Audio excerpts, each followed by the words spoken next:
Picture optimization supports panorama stitching function. It combines images taken in the device's panoramic mode into a single panoramic image.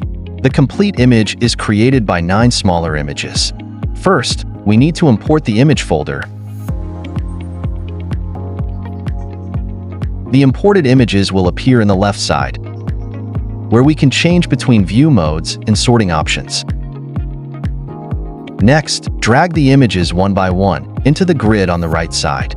At least 2 images are required to perform stitching. If only one image is selected, a prompt will appear, "Please select at least 2 photos." To select multiple images, hold the Control key while clicking the desired photos with the mouse. If you accidentally select the wrong images, you can clear them before proceeding.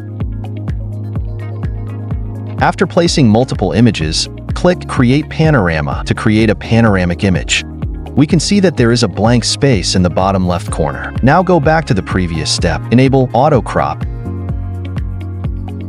and click Create Panorama again. The software will automatically crop out the blank areas from the final image. Now we can drag all 9 smaller images into the grid and disable Auto Crop. Then click Create Panorama. Cropping will reduces the final image size.